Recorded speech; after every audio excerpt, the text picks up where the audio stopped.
இயேசுவே நன்றி. ஹalleluya. Praise the Lord. Praise Jesus. Thank you Jesus. ரத்தத்தால் எங்களை கழுவும் ஆண்டவரே, தூய்மையாக்கும், விடுதலை தாரும். அனைத்து விதமான கட்டுகள் உடைக்கப்படட்டும் ஆண்டவரே. காதுகளும் கண்களும் திறக்கப்படட்டும். ஞானத்தை பொழிந்தருளும் ஆண்டவரே. Father, in the mighty name of Jesus. இயேசுவின் நாமத்தில் ஜெபிக்கின்றோம். இயேசுவே நன்றி. Hallelujah. Praise the Lord. Praise you my King. Praise you Savior. Praise you healer. Praise you redeemer. மாதாமா எங்களுக்காக ஜெபியும். Hail Mary, full of grace. Lord is with thee. Blessed are you amongst women. Blessed is the fruit of thy womb, Jesus. Holy Mary, Mother of God, pray for us sinners, now and at the hour of our death. Amen. தோபித்தின் புத்தகம் 4வது அதிகாரத்தில் இருக்கும். ஆனா இது புரிஞ்சுக்கிறதுக்காக எனக்கு பல பேர் வந்து முக்கியமான ஒரு கேள்வி கேட்கிற ஒரு கேள்வி என்னன்னா, ஞானம் ஆண்டவர் தருகின்ற இந்த விண்ணகத்திலிருந்து வருகின்ற ஞானத்தை நம்ம எப்படி பெறுவது அப்படின்ட்டு ஒரு ஒரு கேள்வி நிறைய பேர் கேட்கிற ஒரு கேள்வி இருக்கு. ஒரு முக்கியமான கேள்வி. விபிலியத்துல பல இடத்துல கடவுள் மேல ஒரு பயம் இருந்தா, the fear of the Lord is the beginning of wisdom, அந்த மாதிரி ஞானத்தை பெறுவதற்கு பலவிதமான வழிகள் நம்ம அதுல விபிலியத்துல பார்க்கிறோம். நம்ம எப்படி ஞானத்தை பெற முடியும் நீங்க நினைக்கிறீங்க? உங்க அபிப்பிராயம் என்ன? சில பேர் சொல்லுவாங்க, ஆமா விபிலியத்தை வாசித்தால் நமக்கு ஞானம் நம்ம பெற முடியும். ஞானம் நம்ம எப்படி பெறலாம் அப்படின்னு நீங்க நினைக்கிறீங்க? வேற ஏதாவது வழிகள் உங்களுக்கு தெரியுமா? என்ன சொல்றீங்களா? அன்மியூட் பண்ணி பேசலாம். நீங்க ஞானத்தை நம்ம எப்படி பெறுவது?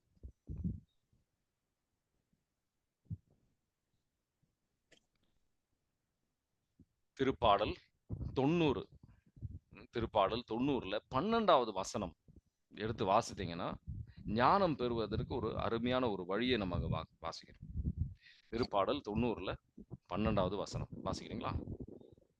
எங்கள் வாழ்நாட்களை கணிக்க எங்களுக்கு கற்பியும், அப்பொழுது ஞானமிகு உள்ளத்தை பெற்றிடுவோம். ஆமீன். ஆமீன். வாழ்நாளை கணிக்க, இன்னும் எவ்வளவு நாள் நாங்க வந்து வாழ போறோம் அப்படின்னு சிந்திக்க, இறப்பை பத்தி சிந்திக்க ஆண்டவர் வந்து அழைக்கின்றார். அப்ப ஞானத்தை நம்ம பெறுவோம். அதுதான் இங்க தோபித்தின் புத்தகம் 4வது அதிகாரத்துல 2வது வசனம். அவர் ஜெபிச்சுட்டாரு. நான் வந்து இறப்புக்காக ஜெபிச்சுட்டாரு. இனி நான் வந்து சாவ போறேன் அப்படின்ற ஒரு விசுவாசத்துல இருக்கிறார். அவர் தோபித்தை கூப்பிட்டு அவர் வழிநடத்தல் கொடுக்கிறார். சில வழிநடத்தல்களை கொடுக்கிறார். இறப்பை பத்தி சிந்திக்க ஆண்டவர் அழைக்கிறார்.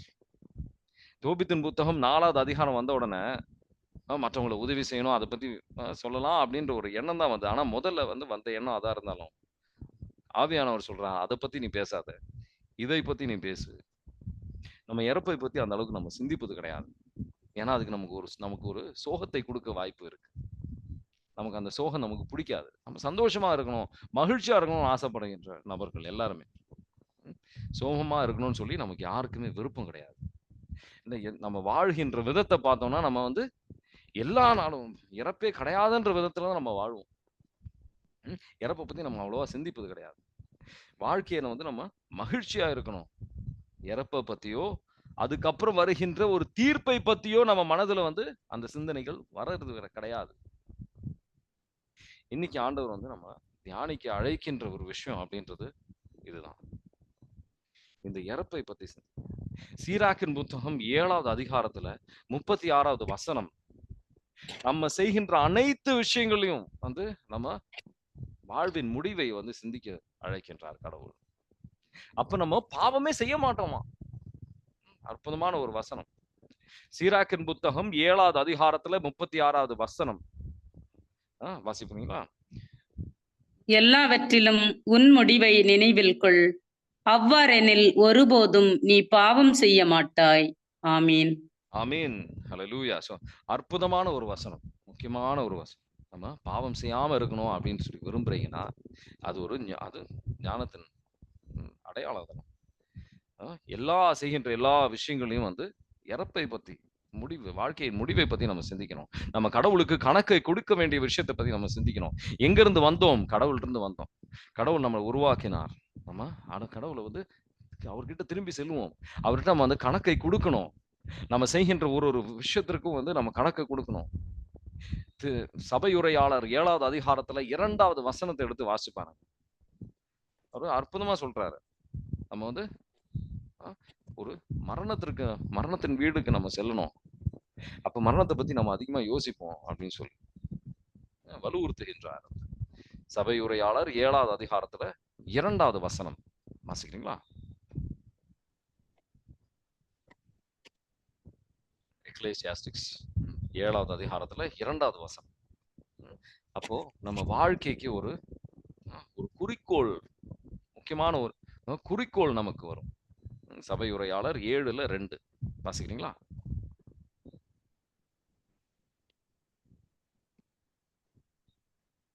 விருந்து நடக்கும் வீட்டிற்கு செல்வதை விட துக்க வீட்டிற்கு செல்வதே நல்லது, ஏனெனில் அனைவருக்கும் இதுவே முடிவு என்பதை உயிருடன் இருப்போர் அங்கே உணர்ந்து கொள்வர். ஆமென். அங்க நம்ம அங்க போகும்போது நம்ம வாழ்க்கை எப்பவுமே நம்ம வாழ்க்கை முழுசா நம்ம சந்தோஷமா இருக்கணும்ன்ற ஆர்வம் நமக்குள்ள இருக்கும். அப்படி இல்லாம துக்கத்தின் வீட்டுக்கு போகும்போது ஆமா நம்ம வாழ்க்கைக்கு ஒரு முடிவு இருக்கு. அப்போ மேலான விஷயங்களை சிந்திக்க விண்ணலகத்துல நம்ம ஒரு நல்லதை நம்ம சேர்த்து வைக்கணும் அப்படின்னு சொல்லி ஒரு எண்ணங்கள் நமக்குள்ள வரும். இயேசு ஆண்டவருக்கு முன்னாடி நம்ம போய் அவரோட தீர்ப்பு நாள் அன்னைக்கு அவருக்கு முன்னாடி போய் நம்ம செய்ததுக்கு எல்லாத்திற்குமே கணக்கு கொடுக்க வேண்டியிருக்கும் அப்படின்ட்டு ஒரு எண்ணம் வரும். நம்ம பாவத்தை விட்டு விலகுவோம், ஞானத்தால நிரப்பப்படுவோம். யாருக்கெல்லாம் நம்ம செயல்படுறோம், எதற்காக நம்ம வாழ்க்கையை வாழுறோம் அப்படின்னு சொல்லி சீர்தூக்கி பார்ப்போம். எதுக்கு நம்ம வாழ்க்கையில முக்கியத்துவம் கொடுத்துருக்கோம் அப்படின்னு சொல்லி நம்ம சிந்தித்து பார்ப்போம். இதெல்லாம் ரொம்ப முக்கியமான விஷயம். அந்த அளவுக்கு நம்ம சிந்திக்கிறது கிடையாது. இந்த உலகத்துல இருந்து காசு சேர்த்து வைக்கணும், அது மாதிரி இது செய்யணும், அதை செய்யணும், பல விதமான உலக சார்ந்த ஒரு குறிக்கோள்லாம் நம்ம வச்சிருக்கிறோம். அது வழியாக நம்ம கடவுளின் பாதையை விட்டு நம்ம விலகி செஞ்சுட்டு இருக்கிறோம் அப்படின்னு சொல்லி நமக்கு தெரியாம நம்ம சென்று கொண்டிருக்கின்றோம். வாசிக்கிறீங்களா? 2 கொரிந்தியர் 5வது அதிகாரத்துல 10வது வசனம். ஆண்டவர் சொல்றாரு, எல்லாருமே விண்ணக தந்தை நமக்கு தீர்ப்பளிக்கல, இயேசு ஆண்டவரே நமக்கு தீர்ப்பளிக்கின்றார் அப்படின்றது. அவருக்கு முன்னாடி நம்ம பெற்ற ஒரு விஷயத்திற்கும் நம்ம செய்கின்ற ஒரு செயலுக்கும் நம்ம கணக்கு கொடுக்க வேண்டியிருக்கு, நல்லதோ தீமையோ. வாசிக்கிறீங்களா? 2 கொரிந்தியர் 5:10. ஏனெனில் நாம் அனைவருமே கிறிஸ்துவன் நடுவர் இருக்கை முன்பாக நிற்க வேண்டும். அப்போது உடலோடு வாழ்ந்தபோது நாம் செய்த நன்மை தீமைக்கு கைமாறு பெற்றுக் கொள்ளுமாறு ஒவ்வொருவரின் செயல்களும் வெளிப்படும். ஆமீன். ஒவ்வொருவரோட செயலும் வெளிப்பாடு அந்த நேரத்தில் நடக்கும். உங்களுக்கு குற்ற உணர்வு வருவதற்காக நான் சொல்லல. இது நல்ல ஒரு சிந்தனைக்கு நம்ம சரி இன்னும் நிறைய நன்மைகள் செய்யணும், நல்ல எண்ணங்கள் வைத்து நம்ம நல்ல சுயநலத்தை விட்டுட்டு நல்ல செயல்களுக்கு ஆண்டவர் கொடுக்கிற தூண்டுதலுக்கு ஏற்ப நல்ல செயல்களை நம்ம செய்யறதுக்கு நம்ம ஆயத்தப்படுவதற்காக நம்ம இந்த வசனங்கள் எல்லாம் தியானிக்கிறோம். குற்ற உணர்வு வருவதற்காக கிடையாது. நம்ம இது வரைக்கும் வேஸ்ட் பண்ண டைமுக்காக கிடையாது. பேசுவது வழியாகவோ இல்ல டிவி சீரியல பாக்குறது இல்ல போன்ல டைம் ஸ்பெண்ட் பண்றது வழியா நம்ம வேஸ்ட் பண்ண டைம் பத்தி சிந்திச்சு நம்ம கவலைப்படுவதற்காக நான் இதை சொல்லல. குற்ற உணர்வுக்காக நான் சொல்லல. நம்ம செய்கின்ற ஒளிந்திருக்கின்ற ரகசியமா செய்த தவறுகளும் சரி நன்மையும் சரி எல்லாத்திற்குமே நம்ம கணக்கு கொடுக்க வேண்டியிருக்கு. சபையுரையாளர் 12வது அதிகாரத்துல 14வது வசனம் எடுத்து வாசிச்சு பாருங்க. அதுல போட்டிருக்கோம், ஆண்டவர் எல்லாத்துக்குமே அது தீர்ப்பு இருக்கு. நல்லதுக்கு நல்ல தீர்ப்பு, தீமைக்கு தீமையான ஒரு விஷயம், ஒளிந்திருக்கின்ற விஷயங்களுக்கும் நம்ம கணக்கு கொடுக்க வேண்டியிருக்கு. வாசிக்கிறீங்களா? சபையுரையாளர் 12:14. நாம் செய்யும் ஒவ்வொரு செயலுக்கும் மறைவான செயலுக்கும் கூட அது நல்லதோ தீயதோ எதுவாயினும் அனைத்திற்கும் கடவுளே தீர்ப்பு வழங்குவார். ஆமீன். எல்லா விஷயங்களுக்கும் ஒன்னும் கடவுளோட கண்ணுல இருந்து மறைந்து இருக்க போறது கிடையாது. நம்ம ஒரு நேரத்திற்கும் நம்ம பயன்படுத்துகின்ற நேரத்திற்கும் கணக்கு கொடுக்கணும். நம்ம ஒரு வார்த்தைகளுக்கும் நம்ம கணக்கு கொடுக்கணும். மத்தேயு 12வது அதிகாரம் 36, 37. நம்ம வார்த்தையால நம்ம தீர்ப்பளிக்கப்படுவோம். அது வாசிங்க. மத்தேயு 12ல 36, 37. அதனால எந்த அளவுக்கு மனிதர் கவனமாக இருக்கணும். வாசிங்க. மனிதர் பேசும் ஒவ்வொரு வீண் வார்த்தைக்கும் தீர்ப்பு நாளில் கணக்கு கொடுக்க வேண்டும் என உங்களுக்கு சொல்கிறேன். உங்கள் வார்த்தைகளை கொண்டே நீங்கள் குற்றமற்றவர்களாக கருதப்படுவீர்கள். உங்கள் வார்த்தைகளை கொண்டே குற்றவாளிகளாகவும் கருதப்படுவீர்கள். ஆமீன். அதனால எந்த அளவுக்கு நம்ம வந்து கேர்ஃபுல்லா இருக்கணும், நம்ம செய்கின்ற ஒரு விஷயத்திற்கும் வந்து நம்ம கவனமா இருக்கணும். யோசிச்சு பாருங்க. ஒரு வார்த்தையும் வந்து நம்ம சிந்திச்சு சொல்லணும். இமோஷன்ஸ் நம்ம வந்து அவசரப்பட்டு வார்த்தையை விடக்கூடாது, கவனமா இருக்கணும். ஒரு செயல்களும் வந்து இது ஆண்டவருக்கு உகந்ததா அப்படின்னு சிந்திச்சு செய்யணும். பொறாமையிலையோ இல்லை கோபத்திலையோ இல்லை எந்த விதமான ஒரு எமோஷன்ஸ் நம்ம வந்து அந்த எந்த விதமான பாவத்துக்கு நம்ம அவ்வளவு எளிதாக செய்யக்கூடாது. திருவெளிப்பாடு 20வது அதிகாரத்துல 12வது வசனம் எடுத்து வாசிப்பாங்க. ஒரு புத்தகம், முக்கியமான சில புத்தகங்கள் இருக்கு ஆண்டவரின் கரத்தில். நம்ம செய்கின்ற நன்மையும் தீமையும் அதுல எழுதப்பட்டிருக்கின்றது. நம்ம செய்கின்ற ஒரு வார்த்தைகளும் அதுல எழுதப்பட்டிருக்கின்றது. ஆண்டவர் அதை பார்ப்பார். நமக்கு நம்ம செய்த நன்மைகளுக்கு அவரு நன்மை செய்வதற்கும் தீமைகளுக்கு நம்ம அது கணக்கும் கொடுக்கணும். திருவெளிப்பாடு 20வது அதிகாரத்துல 12வது வசனம் வாசிக்கிறீங்களா? இறந்தோருள் சிறியோர் பெரியோர் ஆகிய அனைவரும் அந்த அரியணை முன் நிற்க கண்டேன். அப்பொழுது நூல்கள் திறந்து வைக்கப்பட்டன. வேறொரு நூலும் திறந்து வைக்கப்பட்டது. அது வாழ்வின் நூல். இறந்தோரின் செயல்கள் அந்நூல்களில் எழுதப்பட்டிருந்தன. அவற்றிற்கு ஏற்ப அவர்களுக்கு தீர்ப்பு வழங்கப்பட்டது. ஆமீன். அவற்றுக்கு ஏற்ப அவர்களுக்கு தீர்ப்பு அளிக்கப்பட்டது. என்னென்ன செய்தார்களோ, நமக்குள்ள பலவிதமான நல்ல எண்ணங்கள் இருந்திருக்கலாம். நம்ம என்ன எண்ணங்கள் இருந்தது அதுக்கேற்ப தீர்ப்பு கிடையாது. நம்ம என்ன செய்தோம் அதுக்கேற்பதான் தீர்ப்பு. பல பேர் வந்து பிரதர் நான் எனக்கு இது செய்யணும் அது செய்யணும், பலவிதமான ஆசைகள் உள்ள நல்ல எண்ணங்கள் இருக்கலாம். உங்களுக்கு எவ்வளவு நல்ல எண்ணங்கள் கணக்கு எடுக்க மாட்டார் கடவுள். நீங்க என்ன செய்தீங்க, பல நேரத்துல வந்து நம்ம இதை நாளைக்கு செஞ்சுக்கலாம், அப்புறம் செஞ்சுக்கலாம், ஆண்டவர் புரிஞ்சுக்குவாரு. பல விதமான எக்ஸ்கியூஸ் கொடுக்குறோம். ஆண்டவர் புரிஞ்சுக்குவாரு, நம்ம இதை நாளைக்கு செஞ்சுக்கலாம், இது செஞ்சுக்கலாம், இன்னும் கொஞ்சம் காசு வரட்டும், அதுக்கப்புறம் நான் வந்து உதவி செய்யறேன். அந்த மாதிரி பலவிதமான சாக்கு போக்கு நம்ம சொல்லிட்டு இருக்கிறோம். என்ன நீங்க ஆசைப்பட்டீங்க செய்வதற்கு அதுபடி உங்களுக்கு வந்து ஆண்டவர் வந்து ஆசீர்வாதம் கொடுக்குறேன்னு சொல்லலை. நல்ல விண்ணுலகத்துக்கு செல்ல முடியும்னு அவர் சொல்லலை. என்ன செய்தீர்கள், ரொம்ப கவனமா வாசிங்க, நல்லா கவனமா வாசிங்கன்னா ஒரு பழமொழி இருக்கு இங்கிலீஷ்ல, ஹெல் நரகம்க்கு போகின்ற வழியை பார்த்தீங்கன்னா is paved with good intentions.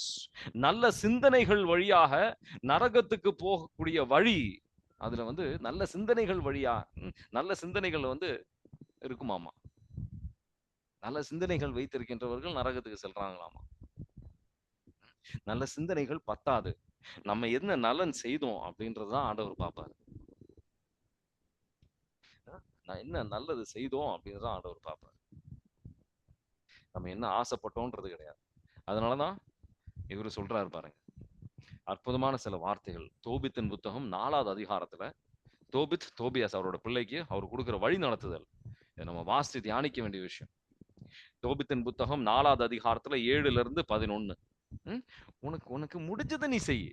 சில பேரு நான் நிறைய காசு வந்ததுக்கு அப்புறம் நான் செய்யறேன் அப்படின்ற சில தவறான எண்ணங்கள் இருக்கு. ஆண்டவர் வார்த்தைக்கு ஏற்றபடியா எண்ணம் கிடையாது. வாசிக்கிறீங்களா? தோபித்தின் புத்தகம் 4வது அதிகாரத்துல 7-11. உன் உடைமையில் இருந்து தருமம் செய். நீ தருமம் செய்யும் போது முகம் கோணாதே.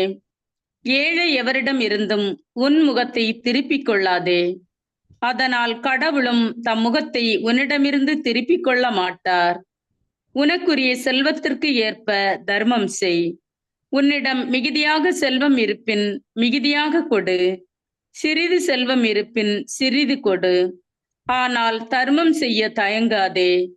இவ்வாறு துன்பத்தின் நாள் வரும்போது நீ உனக்கென பெரும் செல்வம் சேர்த்திருப்பாய். நீ செய்யும் தர்மம் உன்னை சாவிலிருந்து விடுவிக்கும். இருளுலகில் செல்லாதவாறு காப்பாற்றும். தர்மம் செய்வோர் எல்லாருக்கும் அது உன்னத இறைவன் திருமுன் சிறந்த காணிக்கையாகிறது. ஆமீன். ஆமென். சிறந்த மிக முக்கியமான காணிக்கை ஆண்டவருக்கு முன்னாடி அது மிகப்பெரிய ஒரு பொக்கிஷமாக நிக்குது. நம்ம செய்யற நற்செயல்கள். லூக்கா நற்செய்தியில ஆ, திருமுழுக்கு யோவான் கிட்ட வந்து மனம் மாறுதலுக்காக பல பேர் வருவாங்க. அப்போ வந்து அவரு சொல்ற முக்கியமான சில விஷயங்கள் இருக்கு. மனம் மாறுங்க, நல்லதை செய்யுங்க அப்படின்னு. நம்ம என்ன செய்யணும் அப்படின்னு சொல்லி, நல்லது என்ன செய்யணும் அப்படின்னு கேட்பாங்க. அப்ப அவர் சொல்ற ஒரு முக்கியமான வசனங்கள் லூக்கா நற்செய்தி 3வது அதிகாரத்துல 9ல இருந்து 11 11 வரைக்கும், 11 இல்ல 14 வரைக்குமே வாசிங்க. பாவத்தை செய்யாத, நீ நன்மையை செய், மற்றவங்களுக்கு உதவி செய். ஒரு ஒரு 2 சட்டை இருந்தா 1 குடு நீ அப்படின்றாரு. நம்ம எவ்வளவு இருக்குதோ அதுல இருந்து நீங்க உதவி செய். சில பேர் பலவிதமான தவறான எண்ணங்கள். எனக்கு வந்து காசு வந்ததுக்கு அப்புறம் செய்றேன். எனக்கு இப்போ பலவிதமான தவறான எண்ணங்கள், சுயநலமான எண்ணங்கள் நாம நிறைய வச்சிருக்கிறோம். அப்படி இல்ல. இருக்கிறதுல இருந்து நீ செய்யு. விண்ணுலகத்துல நீ வந்து உன்னோட பொக்கிஷத்தை நீ வந்து சேர்த்து வை அப்படின்றார் ஆண்டவர். எவ்வளவு நம்ம சேர்த்து வச்சிருக்கிறோம். இன்னைக்கு அதை சீர்தூக்கி பார்க்க ஆண்டவர் சொல்றார். எவ்வளவு நம்ம விண்ணுலகத்துல சேர்த்து வச்சிருக்கிறோம். எவ்வளவு நன்மைகள் செஞ்சிருக்கிறீங்க. இப்போ நமக்கு இறப்பு இருந்தா என்ன, அது அப்போ என்ன தீர்ப்பு நமக்கு இருக்கும்? நம்ம விண்ணுலகத்துக்கு செல்லுவோமா? உத்திரிப்பு ஸ்தலத்துக்கு நம்ம செல்வோமா, இல்ல நரகத்துக்கு தான் செல்வோமா? சிந்திக்க ஆண்டவர் இன்னைக்கு அழைக்கின்றார். லூக்கா நற்செய்தி 3வது அதிகாரத்துல 9ல இருந்து 14 வரைக்கும் வாசிக்கிறீங்களா? ஏற்கனவே மரங்களின் வேரருகே கோடாரி வைத்தாயிற்று. நற்கனி தரா மரங்கள் எல்லாம் வெட்டப்பட்டு தீயில் போடப்படும் என்றார். அப்போது நாங்கள் என்ன செய்ய வேண்டும் என்று கூட்டத்தினர் அவரிடம் கேட்டனர். அதற்கு அவர் மறுமொழியாக, 2 அங்கிகளை உடையவர் இல்லாதவரோடு பகிர்ந்து கொள்ளட்டும், உணவை உடையவரும் அவ்வாறே செய்யட்டும் என்றார். வரி தண்டுவோரும் திருமுழுக்கு பெற வந்து, போதகரே, நாங்கள் என்ன செய்ய வேண்டும் என்று அவரிடம் கேட்டனர். அவர், உங்களுக்கு குறிக்கப்பட்ட தொகைக்கு அதிகமாக எதையும் தண்டாதீர்கள் என்றார். படை வீரரும் அவரை நோக்கி, நாங்கள் என்ன செய்ய வேண்டும் என்று கேட்டனர். அவர், நீங்கள் எவரையும் அச்சுறுத்தி பணம் பறிக்காதீர்கள், யார் மீதும் பொய் குற்றம் சுமத்தாதீர்கள், உங்கள் ஊதியமே போதும் என்றிருங்கள் என்றார். ஆமீன். ஆமீன். ஆனா பல பேரு உதவி செய்யறேன் அப்படின்ற பேர்ல அவங்களுக்கும் அவங்களோட சகோதர சகோதரிகளுக்கு செய்யற உதவியை விட்டுட்டு வேற உதவி யாரும் செய்யறது கிடையாது. சில பேர் அப்படிதான். அவங்க குடும்பத்துக்குள்ள இருக்கிற செய்யற உதவியை செஞ்சிருவாங்க. ஆனா வேற யாருக்காவது உதவி செய்யுதுன்னா அது கரம் வந்து நீட்டுறதுக்கு நம்ம கஷ்டப்படுறோம். அப்படி இல்லை. யாரெல்லாம் ஆண்டவர் நம்ம வாழ்க்கையில கொண்டு வராரோ எல்லாரையும் உதவி செய்யணும். ஆண்டவர் இப்ப சொன்ன விஷயம் அது. சில பேர் வந்து நம்ம குடும்பத்திலேயே அந்த உதவியை நிறுத்திடணும், அதோட நிறுத்திடும். இல்ல, யாரெல்லாம் ஆண்டவர் நம்ம வாழ்க்கையில கொண்டு செல்கின்றாரோ எல்லாரையும் நம்ம வந்து உதவி செய்ய ஆண்டவர் அழைக்கின்றார். அப்போ நடக்க போற விஷயம் என்னன்னு பார்ப்போம். அந்த மாதிரி செய்யலன்னு நடக்க போற விஷயம். திருவெளிப்பாடு 20வது அதிகாரத்துல 15வது வசனம். சில பேரோட பேர் எழுதப்படாது. ஆண்டவரோட வார்த்தை, ஆண்டவரோட புத்தகத்துல அந்த பேர் இல்ல. நரகத்தில் நம்ம வந்து தள்ளப்படுவோம். திருவெளிப்பாடு 20வது அதிகாரத்துல 15வது வசனம் வாசிக்கிறீங்களா? வாழ்வின் நூலில் பெயர் எழுதப்படாதோர் நெருப்பு ஏரியில் எரியப்பட்டார்கள். ஆமீன். எப்போ இந்த பேர் எழுதப்படாதவர்கள் எப்படி, ஏன் எழுதப்படல? 21வது அதிகாரம் திருவெளிப்பாடுலயே 21வது அதிகாரத்துல 27வது வசனத்தை எடுத்து வர, தூய்மை அற்றோர். சில பேர் என்னன்னா, நான் பாவத்தெல்லாம் செய்வேன், நான் நன்மையும் செய்வேன் அப்படின்ற சிந்தனை இருக்கின்ற சில பேர் இருக்கிறாங்க. நம்ம கடவுளுக்கு லஞ்சம் கொடுத்துட்டு நம்ம வந்து வினோதங்கள்லாம் செல்ல முடியாது. நம்ம பாவம் தூய்மையோட நம்ம நன்மையை செய்யணும். புரியுதுங்களா? திருவெளிப்பாடு 21வது அதிகாரத்துல 27வது வசனம் வாசிக்கிறீங்களா? ஆனால் தீட்டுப்பட்டது எதுவும் ஒருபோதும் அதில் நுழையாது. அதுபோல் அருவருப்பானதை செய்வோரும் பொய்யரும் அதில் நுழைய மாட்டார்கள். ஆட்டுக்குட்டி வைத்திருக்கும் வாழ்வின் நூலில் பெயர் எழுதப்பட்டவர்கள் மட்டுமே அதில் நுழைவார்கள். ஆமீன். ஏன் தூய்மையும் வேணும், நன்மையும் நம்ம செய்யணும். அப்போ நம்ம நம்ம அந்த வாழ்வின் புத்தகத்துல நம்ம பேர் இருக்கு. திருவெளிப்பாடு 21வது அதிகாரத்துல 8வது வசனம் எடுத்து வாசிச்சு பாருங்க. அதுல போட்டிருக்கும், கோழையானவர்கள், விசுவாசம் இல்லாதவர்கள், கொலை செய்கின்றவர்கள், இந்த மாதிரி பொய் சொல்கின்றவர்கள் பேர் வந்து அதுல இருக்காது. 2வது அவங்க நரகத்துக்கு செல்வார்கள். திருவெளிப்பாடு 21ல 7, 8 வாசிக்கிறீங்களா? வெற்றி பெறுவோர் இவற்றை உரிமை பேராக பெறுவர். நான் அவர்களுக்கு கடவுளாய் இருப்பேன், அவர்கள் எனக்கு மக்களாய் இருப்பார்கள். ஆனால் கோழைகள், நம்பிக்கை இல்லாதோர், அருவருப்புக்குரியோர், கொலையாளிகள், பரத்தமையில் ஈடுபடுவோர், சூனியக்காரர், சிலை வழிபாட்டினர், பொய்யர் ஆகிய அனைவருக்கும் நெருப்பும் கந்தகமும் எரியும் ஏரியே உரிய பங்கு ஆகும். இதுவே 2ஆம் சாவு. ஆமீன். ஆமீன். இந்த பாவம்லாம் யார் யார் செய்யறாங்கன்னு வந்து ஆண்டவர் சிந்திக்க சொல்லல. நம்ம இதுல எந்தெந்த செய்யறோம், எது செய்யக்கூடாது புரிந்து கொள்ள ஆண்டவர் அழைக்கின்றார். 2ஆம் சாவு. சில பேர் வந்து நரகமே இல்லை அப்படின்றது தவறான வந்து சிந்தனை கொண்டவர் நிறைய பேர் இருக்கிறாங்க.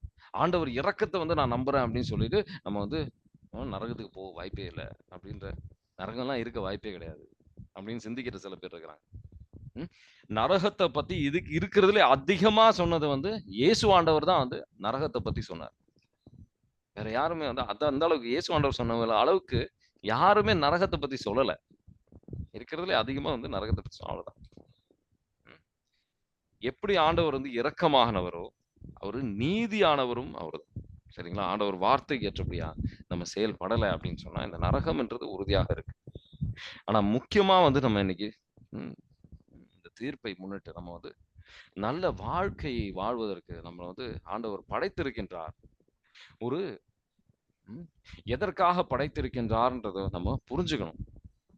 எபேசியர் 2வது அதிகாரம் 10வது வசனம், ஆண்டவரோட கை வேலைப்பாடு நம்மள மாற்றிக்கொண்டிருக்கின்றார். ஆண்டவருக்காக, ஆண்டவர் மகிமைக்காக வாழ்கின்ற பிள்ளைகளாக, ஆண்டவருக்கு ஏற்ற பிள்ளைகளாக வாழ்வதற்காக. எபேசியர் 2வது அதிகாரத்துல 10வது வசனம் வாசிக்கிறீங்களா?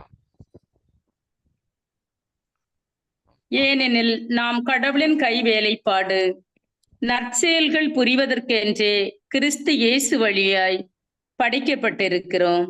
இவ்வாறு நற்செயல்கள் புரிந்து வாழும்படி கடவுள் முன்கூட்டியே ஏற்பாடு செய்திருக்கிறார். ஆமீன். பிறக்கிறதுக்கு முன்னாடியே நம்ம ஒவ்வொருத்தரும் இந்த மாதிரி செயல்களை செய்யணும் அப்படின்னு சொல்லி ஆண்டவர் வந்து முன்கூட்டியே கொடுத்து வச்சிருக்கிறாரு. இதை செய்யணும், இந்த நன்மையை செய்யணும். நம்ம சும்மா இந்த வாழ்ந்தோம், இது மாதிரி சில சம்பாதிச்சோம், என்ஜாய் பண்ணோம், இறந்தோம் அப்படி இல்லை. சில செயல்களை செய்யணும், சில நற்செயல்களை நல்லது செய்யணும், மற்றவர்களை உதவி செய்யணும். சில பேர் வந்து நல்லவர்களை நான் வந்து உதவி செய்வேன். அது வந்து பழைய ஆகம சிந்தனை. தோபித்தின் புத்தகம் 4வது அதிகாரத்துலலாம் பாவிகளை வந்து நீ உதவி செய்யாதன்ற விதத்துல இருக்கும். ஆனா புது ஆகமத்துல ஆண்டவரின் பிள்ளைகளாக இருக்கும்போது லூக்கா நற்செய்தி 6வது அதிகாரத்துல ஆண்டவர் என்ன சொல்றாரு, நன்மை செய்கின்றவர்களுக்கும் சரி தீமை செய்கின்றவர்களுக்கும் ஆண்டவர் வந்து மழையை அனுப்புகின்றார். அதே போல வந்து நம்ம அவங்க நல்லவங்க அதனால வந்து உதவி செய்வேன், இங்க இருந்து கெட்டவங்க அதனால செய்ய மாட்டான் அப்படி இல்லை. எல்லாரையும் நீ உதவி செய். அவங்க பாவத்தை கணக்கெடுக்காமல். லூக்கா நற்செய்தி 6வது அதிகாரத்துல 35வது வசனம் வாசிக்கிறீங்களா? நீங்கள் உங்கள் பகைவரிடம் அன்பு செலுத்துங்கள், அவர்களுக்கு நன்மை செய்யுங்கள், திரும்ப கிடைக்கும் என எதிர்பார்க்காமல் கடன் கொடுங்கள், அப்போது உங்கள் கைமாறு மிகுதியாயிருக்கும். நீங்கள் உன்னத கடவுளின் மக்களாயிருப்பீர்கள், ஏனெனில் அவர் நன்றி கெட்டோருக்கும் பொல்லாதோருக்கும் நன்மை செய்கிறார். ஆமீன். இதே போல வந்து இது மாதிரி நன்மை செய்தவர் அவர் வந்து நமக்கு அற்புதமான விஷயங்கள் அவர் வந்து நமக்கு செஞ்சு எடுத்து வச்சிருக்கிறாரு. யோர் ரிவார்டு, நமக்கு ஆண்டவர் தரப்போற பிரதிபலன் வந்து ரொம்ப அதிகமா இருக்கும், மிகுதியா இருக்கும். எந்த அளவுக்கு விண்ணுலகத்துல நீங்க சேர்த்து வச்சிருக்கிறீங்க அதுதான் இன்னைக்கு முக்கியமான கேள்வி. நம்ம தூய்மையோட பல விஷயங்கள் சேர்த்து வைக்க ஆண்டவர் இன்னைக்கு அழைக்கின்றார். திருத்தூதர் பணிகள் 2வது அதிகாரம்ல 10வது அதிகாரம். உங்களுக்கு டைம் இருக்கும்போது அதை வாசிங்க. கொர்நேலியு அப்படின்றவர். அவர் வந்து ஒரு செஞ்சூரியன். அவரு நிறைய பொறுப்பு இருக்கின்றவர்.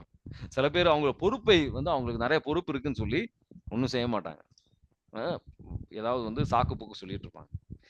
கொர்நேலியு புத்தகத்துல திருத்துதர் பணிகள் 10வது அதிகாரத்துல 1லிருந்து 4 வரைக்கும் வாசிச்சு பாருங்க. அற்புதமான வசனங்கள். அவருக்கு பொறுப்பு இல்லாமலாம் கிடையாது. நிறைய பொறுப்பு. ஆனா எப்பப்போ முடியுமோ அப்பப்போ வந்து மற்றவங்களை உதவி செய்வது, அவர் ஜெபிச்சுக்கிட்டே இருப்பாராமா. அற்புதமான வசனங்கள் இதெல்லாம். எடுத்து வாசிப்பேன். திருத்துதர் பணிகள் 10வது அதிகாரத்துல 1லிருந்து 4 அற்புதமான வசனம். செசரியா நகரில் கொர்நலியு என்னும் பெயருடைய ஒருவர் இருந்தார். அவர் இத்தாலியா எனப்பட்ட படைப்பிரிவில் 100 தலைவர். அவர் இறை பற்றுள்ளவர். தம் வீட்டார் அனைவருடனும் கடவுளுக்கு அஞ்சி நடந்தவர். மக்களுக்கு இரக்கச் செயல்கள் பல புரிந்தவர். இடைவிடாது கடவுளிடம் மன்றாடி வந்தவர். ஒரு நாள் பிற்பகல் 3 மணியளவில் அவர் ஒரு காட்சி கண்டார். அதில் கடவுளுடைய தூதர் அவரிடம் வந்து கொர்நலியு என்று அழைப்பது தெளிவாக தெரிந்தது. அவர் வானதூதரை உற்று பார்த்து, ஆண்டவரே, என்ன என்று அச்சத்தோடு கேட்டார். அதற்கு தூதர், உமது வேண்டல்களும் இரக்கச் செயல்களும் கடவுள் திருமுன் சென்றடைந்துள்ளன. அவற்றை அவர் நினைவில் கொண்டுள்ளார். ஆமீன். ஆமீன். நம்ம ஜெபங்களும் இந்த நற்செயல்களும் அந்த ஆண்டவர் முன்னாடி செல்லணும். அதுக்காக அந்த கிருபைக்காக ஆண்டவர்கிட்ட ஜெபிப்போம். ஆண்டவர் இறப்பை பத்தி சிந்தித்து அதோட முக்கியத்துவம், அதுக்கப்புறம் வருகின்ற தீர்ப்பை பத்தி அதுக்காக ஆயத்தப்படுத்துகின்ற மக்களாக, இன்னும் குறுகிய நாட்களே இருக்கின்றது, இன்னும் அதிகமாக நன்மை செய்கின்ற பிள்ளைகளாக எங்களை ஒவ்வொருத்தரையும் மாற்றும் ஆண்டவரே. பல சூழ்நிலையில் வேதனை, பல கவலைகள் வழியாக உங்க பாதைகள், நீங்க காட்டுகின்ற பாதையை விட்டு நாங்கள் விலகி சென்றிருக்கின்றோம். நன்மை செய்கின்ற மக்களாக எங்களை மாற்றும். எங்களை தூய்மை நாடுகின்ற மக்களாக ஞானத்தால் நிரப்பும் ஆண்டவரே. பாவத்தை விட்டு விலகி எங்க நேரத்தை, நீங்க தந்திருக்கின்ற நேரம் மிகப்பெரிய ஒரு தானம், அதை நன்மையாக பயன்படுத்துகின்ற பிள்ளைகளாக எங்களை மாற்றும் ஆண்டவரே. உம் ரத்தத்தால் எங்களை கழுவும், எங்களை தூய்மைப்படுத்தும், அனைத்து விதமான கட்டுகள் உடைக்கப்படட்டும் ஆண்டவரே. Bind and cast every unclean spirit, எல்லா சுத்த ஆவிகளும் கட்டி நிர்மலமாக்கப்படட்டும். சமாதானத்தின் ஆவி அவங்கள் உள்ளத்தில் ஊடுருவி செல்லட்டும். Father, in the mighty name of Jesus we pray. Amen. God bless you and have a nice day.